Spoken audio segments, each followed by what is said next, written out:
Bonsoir à tous et bienvenue sur cette nouvelle chaîne sur laquelle on va faire les lives du projet Foilidaire désormais, donc n'hésitez pas à vous abonner.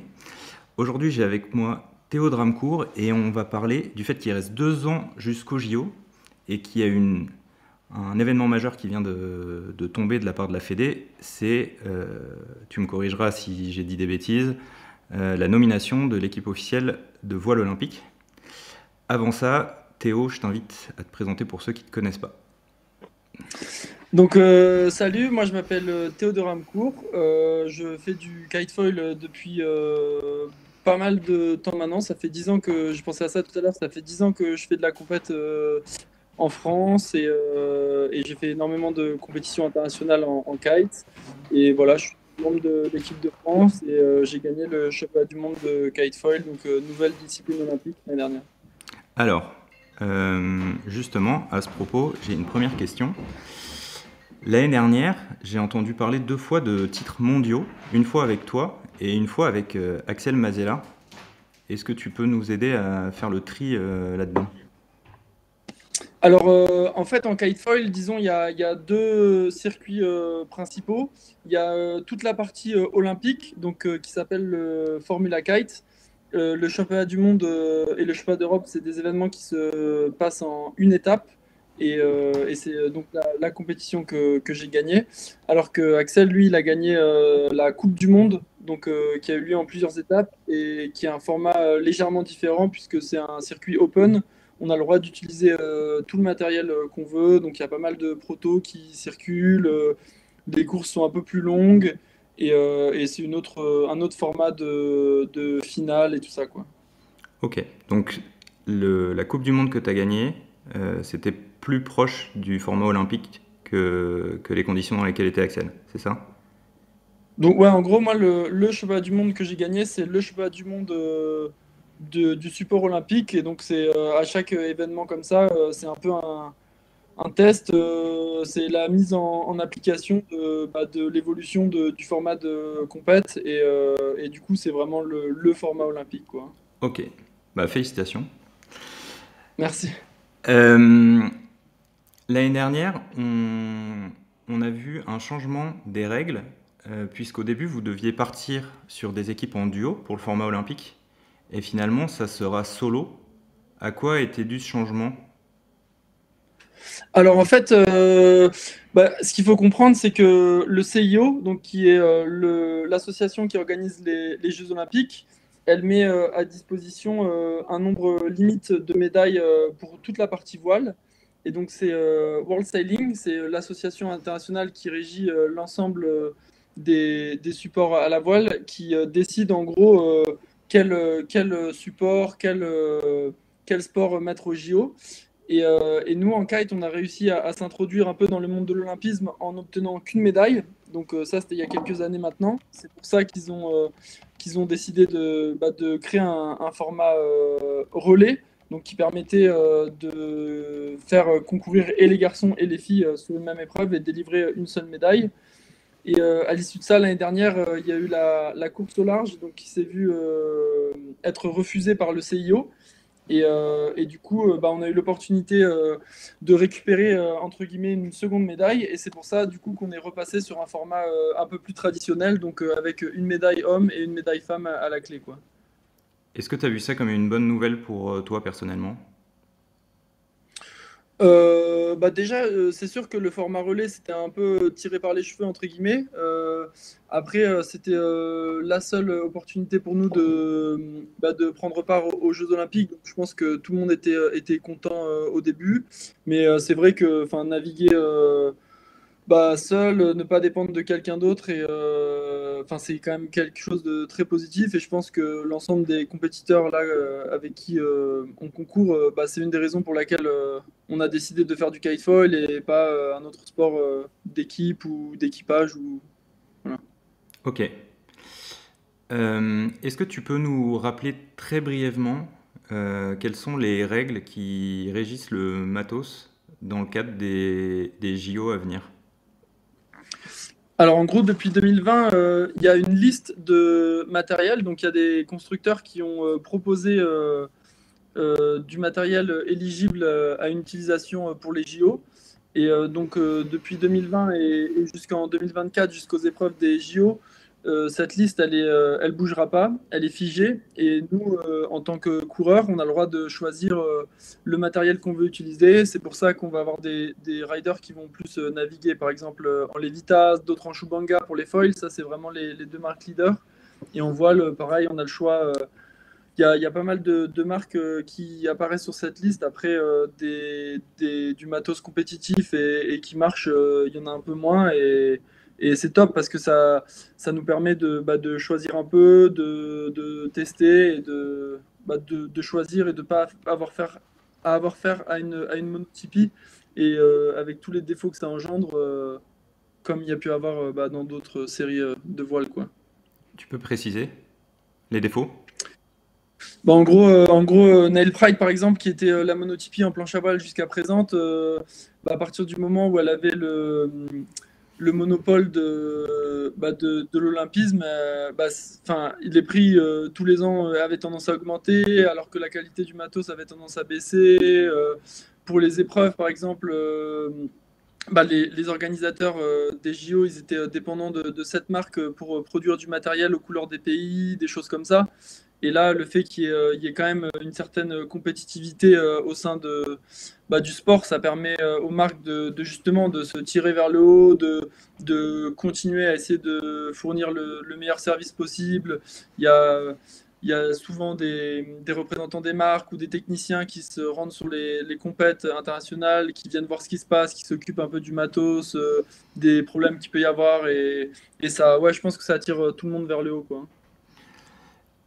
Est-ce que vous êtes limité dans le volume de matos, à savoir les tailles d'ailes et même d'une manière générale, je ne sais pas, sur une saison ou sur une épreuve, par le nombre d'ailes que tu peux ramener et si tu casses par exemple, tant pis, tu avais le droit qu'à une aile de telle taille trop tard quoi. Enfin, il fallait faire gaffe. Alors en gros, le jour des inscriptions aux compétitions, on doit. Dans le cadre des JO, hein, pardon, pas en C'est ça. général. Donc là, Mm. je vais vraiment parler de toute la partie Formula Kite. Donc c'est vraiment la partie olympique du kite foil race en compétition. Tout le reste, la partie open, c'est vraiment open comme le nom l'indique. Mais dans le Formula Kite, en gros, le jour des inscriptions, on doit donner les numéros de série de 4 voiles. Donc on a le droit d'utiliser 4 voiles de tailles différentes. Donc on ne peut pas enregistrer 4,21 par exemple. Il doit y avoir une grosse, une moyenne, une petite et une toute petite. Un foil, donc ces 4 voiles et ce foil, ils doivent faire partie de cette fameuse liste d'équipements. On doit aussi enregistrer une planche. La planche, par contre, c'est totalement open. On a juste à mettre un sticker dessus, ce qui ne nous permet pas de changer de planche au cours de l'épreuve, mais on a le droit de venir avec n'importe quelle planche. Et après, pareil, le reste, les barres et tout ça, c'est open. On fait ce qu'on veut. Il y a quelques restrictions au niveau des diamètres des lignes, des choses comme ça, par exemple, mais ça reste assez large et ça reste dans le champ de ce qu'on utilise, quoi. Si tu casses ton foil entre deux manches, t'es out? En gros, si on a le droit de remplacer le matos au cours d'une épreuve en faisant valider par un membre du jury. Donc, si tu casses ton foil ou ta voile suite à un emmêlage, eh ben, tu auras le droit d'enregistrer une voile de taille similaire et pas forcément le même modèle parce que, enfin, il y a enfin, on n'a pas toujours une voile en double, on peut se faire dépanner une voile d'une marque différente ou quoi, on a le droit de changer, mais ça doit être approuvé, validé, et on peut pas en abuser et faire semblant d'avoir un foil abîmé ou quoi, c'est vraiment contrôlé. La raison de cette règle, c'est pour éviter qu'il y ait une surenchère de matos et que tout le monde se pointe, enfin, qu'il y ait des gens qui puissent se pointer avec, je dis n'importe quoi, 50 000 euros de matos et d'autres qui aient des budgets plus limités et qui du coup soient désavantagés au niveau de la perf. C'est ça, l'idée en fait, c'est de rendre ça accessible à tous. Donc, que par exemple, moi, je sois développeur chez Flysurfer ou que quelqu'un qui vient de commencer le kitefall et qui achète une voile dans un magasin, et ben, au final, on va naviguer avec les mêmes voiles. J'aurai pas accès à des prototypes, j'aurai pas de longueur d'avance à ce niveau-là. Et c'est pour aussi éviter que des gens qui ont les moyens, par exemple, achètent tout le matos qui existe et débarquent et utilisent telle voile dans telle condition, telle foil dans telle condition et puissent changer. L'idée, c'est vraiment d'avoir un quiver de 4 voiles et un foil qu'on va pouvoir garder durant toute la durée du cycle olympique, donc 4 ans. Donc c'est un investissement de départ, mais à la fin, cet investissement, il va quand même durer 4 ans. Le matos, il va pas évoluer. Et en plus de ça, sur les épreuves, on doit naviguer le plus intelligemment possible avec le matériel le plus polyvalent et qui nous permet de faire face à l'ensemble des conditions, quoi. J'ai une question qui nous vient du chat, qui est posée par Gaspard. Est-ce que les riders sponsorisés ont vraiment tous le même matos? Sa remarque, elle est liée justement, donc une remarque sur le bridage, mais on pourrait se poser la même question pour les foils. Enfin, comment est-ce qu'on est certain de cette équité, quoi? Bah, Enfin, moi, je parle dans mon cas. Enfin, c'est pareil. J'ai décidé de travailler avec des marques réglo entre guillemets, avec lesquelles je sais qu'il va y avoir une certaine reproductivité dans le matos. Et ouais, enfin, c'est triste et cool à dire, mais enfin, j'ai exactement les mêmes voiles. Enfin, quand on m'envoie des voiles, c'est des voiles qui sont tirées entre guillemets au hasard dans le stock. Enfin, ils les mettent dans un carton qui pourrait aller je sais pas moi, au Venezuela ou chez moi. Et voilà, les bridages, il y a eu pas mal un peu d'histoire parce que c'est hyper difficile à contrôler finalement. Enfin, moi, pareil, enfin, c'est des voiles de série avec des bridages de série. J'ai testé pas mal de trucs, mais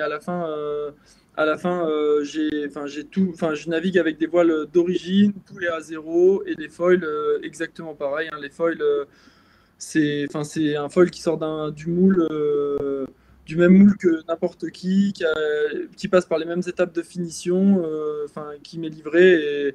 Et le seul avantage que je vais avoir par rapport à un rider lambda, entre guillemets, c'est si j'ai de la casse ou dans l'entretien du matos, par exemple, enfin, je vais avoir, enfin, si j'abîme mon foil, par exemple, je sais que je vais pouvoir compter sur le service hyper pro de mes partenaires et voilà. Mais enfin, sinon, c'est du matos de série qui est exactement le même et qui est envoyé de manière lambda à Aléatoire. n'importe qui, quoi. Ok. Euh, c'est l'année dernière donc qu'a été figée cette liste de matos et les JO c'est le sujet du live dans 2 ans. Est-ce que les marques du coup se disent bon bah on reprendra les évolutions de ce matériel de compétition euh, pour les sortir à l'issue des JO où on va voir arriver justement des nouveaux foils sur le marché avant les JO qui sont ou des nouvelles ailes qui sont peut-être plus performantes que ce que vous aurez pour les JO. Ce qui est intéressant déjà de savoir, c'est que on a le droit en tant que constructeur d'enregistrer des nouveaux sets de bridage. Donc il y a, il y a encore une évolution possible sur les bridages. La seule condition, c'est que ces fameux bridages soient mis sur le marché 4 mois avant une épreuve majeure. Donc c'est toujours pareil. L'objectif, c'est de continuer à faire un peu avancer le sport, mais de garder ça ouvert, enfin accessible à tous. Et donc, je pense que enfin, il va y avoir des évolutions de bridage qui vont arriver sur le marché. Et après, au niveau d'une canopie pour les kites ou d'un foil carrément différent, forcément, ça travaille. Je pense que on s'est tous fait un peu surprendre l'année dernière. Je sais enfin, c'était un peu le rush dans le process de développement pour ce cycle, et encore plus avec le Covid qui a commencé pile à la fin des essais. Et je sais que Shubanga propose déjà un nouveau mât, donc qui lui n'est pas enregistré et qui devrait être mieux que le matos enregistré. Je sais que, enfin ouais, chez les différents constructeurs de kites, c'est pareil, le développement continue. Il y a des protos qui sont faits, tout ça. Après, sur les épreuves open, on n'a pas encore vu de voiles différentes. Enfin, tout le monde, pour l'instant, a utilisé des voiles de série et donc qui font partie de ce cycle, quoi. Mais ça pourrait arriver, enfin, tu vois, je trouverais ça bizarre en fait de vous mettre dans les mains du matos qui vous fait aller plus loin, mais pour les épreuves, il faudra revenir un peu en arrière, entre guillemets. Ouais. Ouais, c'est sûr que je pense qu'en tant que coureur, ce sera pas évident. Après, je pense que c'est quand même une chance d'avoir d'avoir les marques qui s'intéressent au développement et qui veulent continuer à repousser les limites du kitefoil aussitôt dans ce cycle. Euh, Ouais, il faudra voir. Après, par exemple, en windsurf, je vois, ils sont obligés de naviguer sur du matériel starboard qui a été mis au point il y a quelques années, alors que maintenant, ils sont capables d'aller 3 fois plus vite avec du matériel open et ils jouent le jeu. Enfin, ils n'ont pas le choix. Et à la fin, je pense il y a du positif dans tout ça. Ça va nous permettre sur les événements open de continuer à évoluer, à repousser les limites et en même temps à avoir le matériel le plus performant possible pour le prochain cycle, quoi. Ok. J'aimerais qu'on revienne maintenant là sur l'annonce de la Fédé. Donc ils ont annoncé l'équipe officielle olympique de voile. Corrige-moi si dans le titre référent je me suis trompé. Et donc dedans il y a 2 femmes et 3 hommes dont tu fais partie. Comment se fait cette sélection d'abord? Qui est-ce qu'on retrouve en fait dans cette liste? Alors, déjà, ce qu'il faut savoir, c'est, je pense que ce communiqué de presse de la fédération et les articles sur les chaînes spécialisées dans le kite, ça a fait un peu de bruit. Mais en fait, tous les ans, l'équipe de France, elle est renouvelée. Alors là, c'est la première année où il y a le mot olympique parce que c'est la première vraie année de notre Olympiade. Donc ça fait encore plus parler. Mais tous les ans, en fait, la fédération, elle se base sur une épreuve de référence. Donc pour nous, en kitefoil, c'était le Championnat du monde. Et à l'issue de cette épreuve de référence, en fonction des classements, ils établissent une équipe de France olympique. Et ce qui apparaît pas aussi dans tout ce qu'on a pu voir sur le net, c'est qu'il y a un groupe France, donc qui est une équipe entre guillemets B, et une équipe de France jeune. Et enfin, il y a, tout le haut niveau est structuré en France. Et donc, c'est basé sur le championnat du monde de l'année dernière, donc l'épreuve de référence. Et c'est pour ça que on retrouve Benoît, Axel et moi en garçon, donc qui avons tous les trois été en finale du championnat du monde, donc top 4. Et chez les filles, c'est pareil, on a retrouvé les deux Françaises qui ont performé sur le championnat du monde. Et après, c'est juste l'équipe de France et l'ensemble des moyens techniques et financiers qui peut y avoir derrière. Mais à l'issue de ça, quelqu'un qui fait pas partie de cette équipe de France, ça va pas lui fermer de porte. Il va pouvoir continuer à pratiquer à très haut niveau, à participer au championnat du monde, à se qualifier. Et on ne sait pas, mais ça se trouve, celui qui se qualifiera pour le JO n'apparaît pas dans l'équipe de France de cette année, quoi. On en reparle dans 2 minutes. Tu as parlé du coup des aides. Quels sont du coup, qu'est-ce que ça veut dire en fait d'être pris dans cette équipe et quels sont les avantages ou les aides? Qu'est-ce que ça implique en fait? Les avantages premiers, c'est déjà le support technique de la fédération. Donc, on a accès à un entraîneur, à des stages de préparation tout au long de l'année, l'hiver, sur les événements majeurs et tout ça. On a accès à des préparateurs physiques, des préparateurs mentaux. On a accès à il y a un programme de recherche donc, qui nous permet de mieux comprendre en gros comment fonctionne le foil et c'est tout l'environnement qui tourne autour du foil. Donc ça, c'est hyper intéressant. Et en plus de ça, la Fédé donc, nous soutient financièrement et nous aide sur les événements lié à l'olympisme et fait tout pour qu'on soit dans les meilleures dispositions pour performer au mieux et rapporter une médaille pour la France, quoi. Mais du coup, tu dis que la porte est ouverte aux autres. Je suis d'accord avec toi, mais il y a quand même une grosse implication, c'est que tu as l'air de sous-entendre que il faut qu'ils se débrouillent pour trouver un entraîneur, trouver des moyens, etc., etc. Enfin, il y a quand même un écart qui se creuse du point de vue moyen, qui est significatif et qui n'est pas juste de l'ordre de ce qui se passe après la virgule, entre guillemets. Carrément, carrément, non, ça c'est sûr que niveau. Enfin, il y a un écart qui se creuse, ça c'est sûr. Après, ce qu'il faut retenir, je pense, c'est que. Enfin, c'est la perf le jour J sur l'eau, au bout de son kite, qui va compter sur ces fameuses épreuves de référence pour former l'équipe de France ou même pour les qualifs.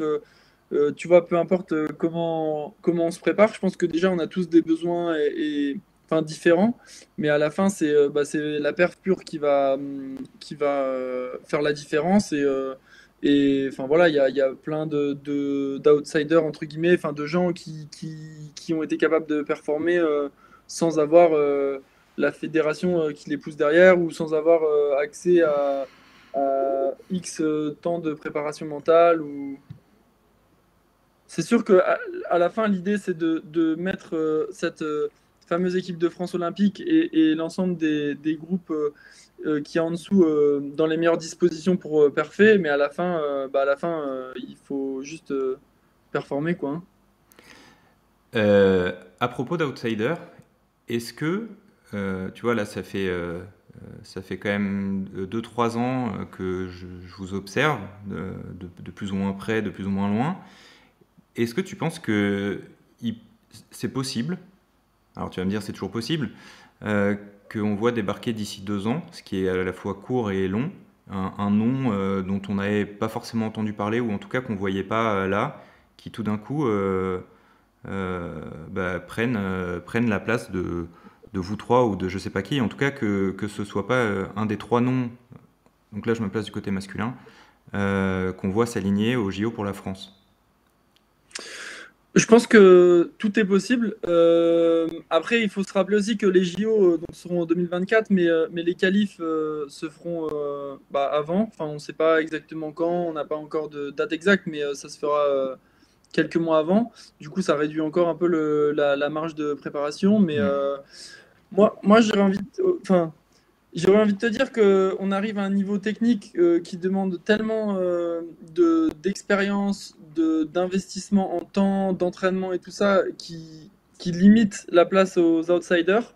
Après, par exemple, quand on voit le résultat du Championnat du Monde, Riccardo Pianosi qui a fini troisième, je l'ai vu pour la première fois sur un événement sans importance en Espagne au mois d'avril.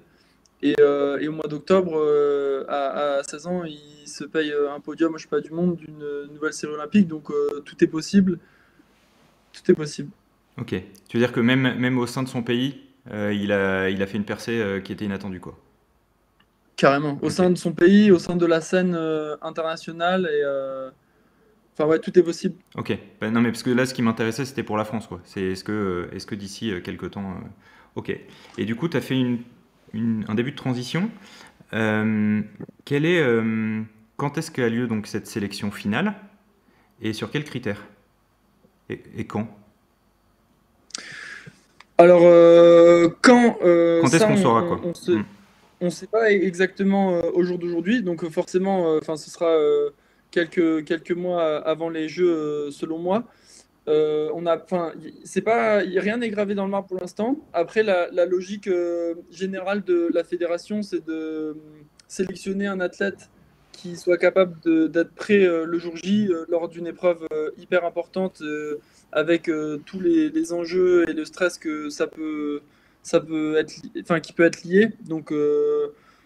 Voilà, enfin, je pense que déjà dans chaque pays, les systèmes de qualification seront différents et en France, aujourd'hui, on n'a pas encore le cahier des charges, quoi. Hein. Et c'est officiel, enfin, il y a quelque chose d'officiel ou justement c'est la Fédé qui, à un moment, se dit, bon là, à ce moment-là, il faudra qu'on choisisse et puis les critères, on les définit selon tel critère, et puis, enfin, qu'est-ce qui est d'ores et déjà défini et qu'est-ce qui est choisi par la Fédé ou l'équipe de France? Les critères définis, ça va être les critères d'entrée en équipe de France comme ça a pu être mis en place cette année. Après, pour les jeux, enfin, rien n'est défini. Je pense qu'ils ont pas mal d'expérience. Enfin, ça fait quelques Olympiades sur lesquels la Fédération française de voile est positionnée. Et je pense qu'ils ont un modèle de performance enfin, qui, en tête, quoi. Mais aujourd'hui, on ne connaît pas ni l'épreuve, ni la date, ni les critères. Mais ce qui est sûr, c'est qu'un jour, ils nous diront, bah voilà, le premier Français sur telle épreuve sera sélectionné pour aller au jeu, quoi. Ok. Ah, ok. Et qu'est-ce qu'on fait des autres? Si on gardons ce top 3, on n'a pas besoin de citer les noms. Est-ce que les deux ou trois autres sont désignés comme remplaçants au cas où le premier se pète la jambe la veille? Avant d'être remplaçant, en fait, c'est toujours pareil, hein, au bon vouloir des sportifs, parce que je pense que après autant d'investissement et de préparation, le fait de ne pas être sélectionné, enfin, ça peut, bah, en tant que sportif, tu peux avoir envie de faire d'autres choses de ta vie, quoi, que de continuer à, à pousser alors que tu sais que tu n'iras pertinemment pas au JO. Après, au bon vouloir de chacun, on peut devenir partenaire d'entraînement, donc c'est-à-dire accompagner le sélectionné dans sa préparation et bah, participer au stage d'entraînement, être là pour le préparer au mieux. Et du coup, bah, si il se blesse ou si ça se passe mal, enfin, s'il se blesse, je vois pas d'autre raison de le Hmm, remplacer. Tu seras là sur le banc, quoi. ok. Euh, quand on... La première année, là, quand on s'est rencontrés, je crois que c'est la deuxième épreuve à laquelle on s'est croisés, c'était à la boule. Tes, tes yeux s'en souviennent? Ça, c'était une petite private joke parce qu'il avait, on va dire qu'il avait glissé sur une flaque d'eau et il s'était abîmé l'œil. Euh, tu m'avais dit, moi, à partir du moment où le kite, ça deviendra trop réglo, trop structuré, ça me saoulera. Euh, Est-ce que aujourd'hui, parce que de ce que tu nous racontes, on est quand même bien là-dedans, là. Tu as une vision différente sur ce que tu disais il y a 2 ans. Carrément. Bah, je pense que pendant très très longtemps et jusqu'à il n'y a pas si longtemps que ça, en fait, je faisais du kite et de la compétition pour m'amuser, enfin littéralement quoi. C'était vraiment ma passion et je m'épanouissais en voyageant, en vivant tous ces moments avec mes potes, en me tirant la bourre autour de boules et tout ça. Et ça fait, ouais, ça va faire quelques temps là que j'ai accepté, entre guillemets, de professionnaliser tout ça. Je viens de finir mes études et ça m'a permis encore de passer une étape dans ma tête, je pense, au niveau de la place de ce projet sportif dans ma vie.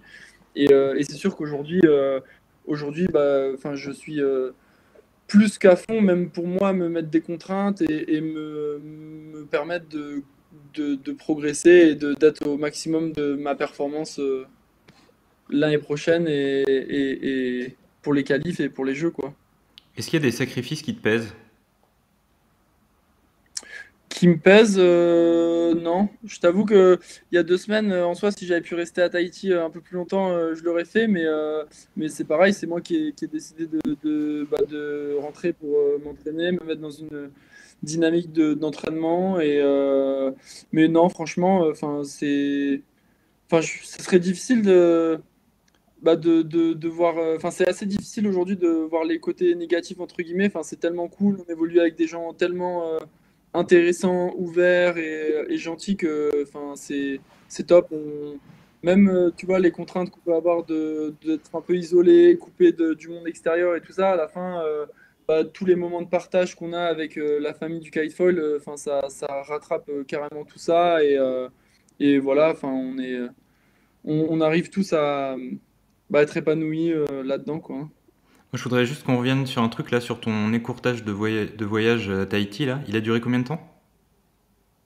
1 mois et demi, ouais. Ah là, voilà. Donc voilà, il voulait courter un voyage d'un mois et demi.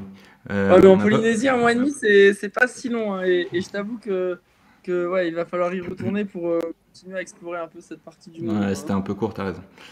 Euh, quand C'était quand? C'était quand il y a eu alors c'était pas la finale, mais l'épreuve à Bordeaux. J'ai échangé un petit peu avec certains d'entre vous. À l'époque, vous aviez enchaîné les stages. Est-ce qu'il n'y a pas des moments où vous en avez plein les chaussons en néoprène de qualité parce qu'il faut aller kiter tous les jours, plusieurs heures par jour.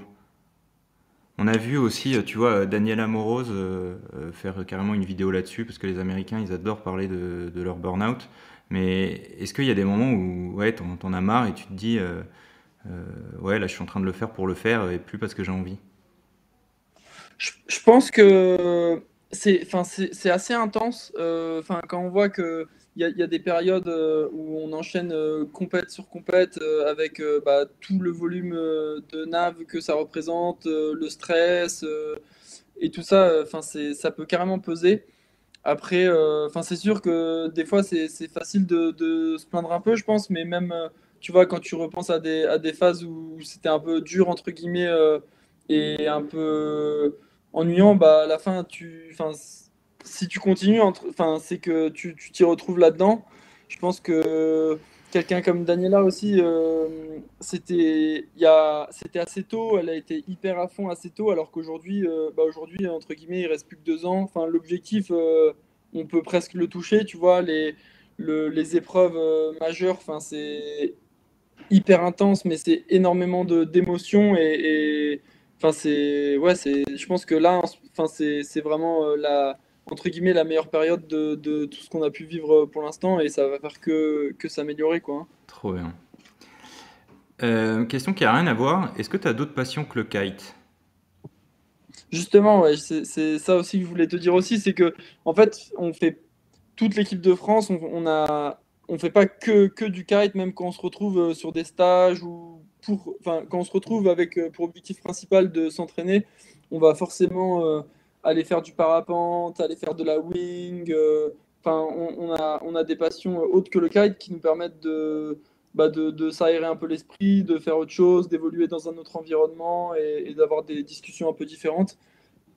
Et ma question a été, du coup, parce que je m'attendais à ce genre de réponse, parce que je te connais un peu, autre que dans le domaine de la glisse. Genre, est-ce que Théo Dramcourt, parfois le soir, il fait de la peinture, ou est-ce qu'il joue de la flûte à bec? De la flûte avec, non, non, la musique, c'est vraiment pas mon truc. Ok, L'art, de manière générale, non plus. pareil, ouais, non.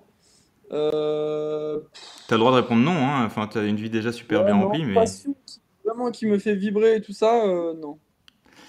Euh, en discutant un petit peu là, en préparant ce live, tu nous as parlé de ta possibilité de devenir kite designer peut-être. Euh, Est-ce que tu peux nous en dire un peu plus? C'est ça, bah ouais, tout à l'heure, donc, enfin, on faisait un peu le parallèle entre les deux vies qu'on menait et nos emplois du temps respectifs et comment enfin, peut-être que les rôles se inverseront ou muteront d'ici 10 ans. Bah, Mais c'est vrai que j'espère quand moi, même qu'à un moment, ma passion pour la production de contenu me permettra de friser le burn-out en faisant que ça, mais d'arrêter d'avoir deux vies, quoi. Ouais. c'est Mais ça. vas-y, Pendant vas-y, que moi, eh continue. ben, justement, je vais être tiré sur la corde du sport de haut niveau et il faudra que j'aille. Non, moi, mon objectif professionnel, entre guillemets, enfin, déjà, j'ai fait un master de physique, donc qui m'a permis d'acquérir pas mal de connaissances bah, liées bah, au domaine de la physique. Et mon objectif à moyen terme, c'est effectivement de rejoindre l'équipe de recherche et développement et de design bah, de mes partenaires, des gens avec qui je travaille aujourd'hui.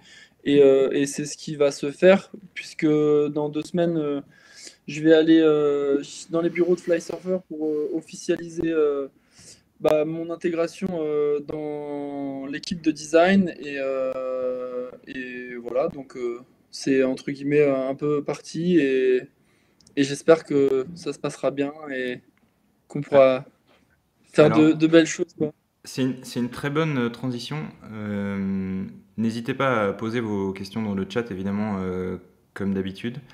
Euh, euh, et c'est ma dernière question. Théo Dramcourt dans 10 ans. Moi, Ouais. Bah oui, le live, il est sur toi aujourd'hui. alors, soit je vivrai sur un motu à Tahiti avec ma wing et mon coucou pour ouvrir les noix de coco. ou soit, soit je continuerai à faire le tour du monde pour trouver les meilleures conditions pour tester des protos et continuer à faire avancer le sport Donc, du. donc cette transition-là dont tu parles vers Fly Surfer, c'est la trajectoire que tu aimerais pour ton job à plus long terme. C'est ça. Idéalement. Ok. Ok. Euh, Écoute Théo, merci beaucoup. Toujours un Bah, plaisir merci à toi, hein. de t'avoir. Est-ce que tu as une question à me poser en attendant que peut-être des gens du chat s'y mettent? Euh, des conseils sur, je sais pas, comment avoir plus que 256 abonnés sur YouTube. Faut faire des vidéos pour ça, mon gars. Non, là, il faudrait que tu me fasses un petit cours de YouTube Game maintenant que tu fais plus d'1 million de vues sur ta chaîne. Ouais, j'ai quelques conseils à recevoir de ta part, hein. Bah, trouve un métier dans un bureau et ça te donnera des envies d'échapper qui font que tu vas tester des trucs.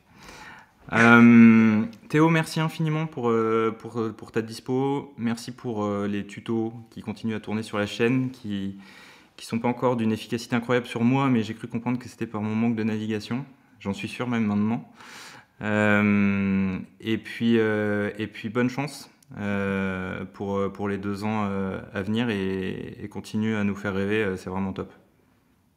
Yes, merci Alexis de t'intéresser à tout ça et de faire partager ça avec la communauté du kitefoil parce que ouais, si on devait compter sur nous pour faire des vidéos YouTube et des lives, il se passerait pas grand-chose, hein. Ouais, mais si j'étais à l'eau toute la journée, il n'y aurait pas de vidéo et pas de live non plus, t'inquiète, c'est normal. Allez, à bientôt à tous.